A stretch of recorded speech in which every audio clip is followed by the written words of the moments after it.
Free will's illusion, when pressure morphs choice into inevitable reaction. Are you truly free, or just a puppet on invisible strings? We often believe our choices are our own, but what if every decision you make is subtly, or not so subtly, coerced?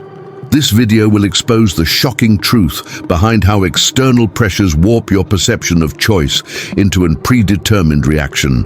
Imagine a world where your free will is an elaborate illusion, meticulously crafted by forces you can't even see. From the ads you scroll past to the societal expectations you embody, we're about to uncover how these pressures quietly hijack your agency.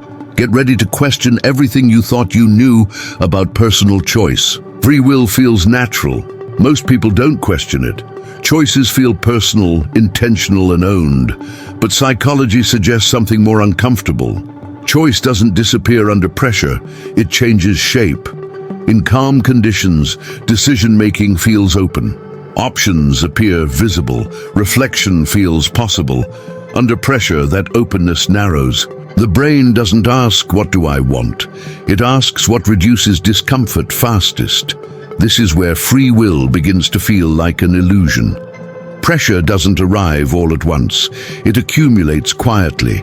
From society, from family, from friends, from expectations that are never spoken aloud. Social norms tell us what is acceptable long before we decide. They define success, failure, belonging, and shame.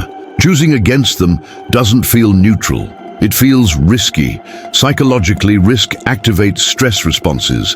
Stress narrows attention. Narrowed attention limits perceived options. What feels like choice becomes selection from a shrinking menu. Family influence works the same way. Approval becomes safety. Disapproval becomes threat. Even when no one is watching, the brain carries those expectations internally. Decisions begin to optimize for harmony, not authenticity. Friends reinforce this pressure through mirroring. We adapt language, opinions, and behavior to preserve connection. Not because we are dishonest, but because isolation feels dangerous at a neurological level. Belonging isn't optional for the human brain. It's survival coded. This is why pressure doesn't need force. It doesn't need commands. It works through anticipation. What might happen becomes more influential than what is happening. Over time, repeated pressure trains the brain. Neural pathways strengthen around predictable responses. Habits form. Reactions become automatic. The brain learns what is rewarded, tolerated, or punished. Eventually, behavior emerges before conscious deliberation. Choice still feels present, but it's guided. This is the illusion. We feel free because no one is holding us down. But the environment has already shaped the outcome. Psychological manipulation exploits this precisely. It doesn't remove options, it rearranges consequences. Urgency compresses time, fear magnifies loss, authority reduces doubt. Under these conditions, the brain favors certainty over freedom, not because freedom disappears, but because it becomes expensive. Free will requires awareness. Awareness requires space. Pressure removes space. This is why people often say, "I chose it, but I didn't feel like I had a choice." They're not contradicting themselves. They're describing constrained agency. The most powerful pressures are invisible. They don't announce themselves. They normalize.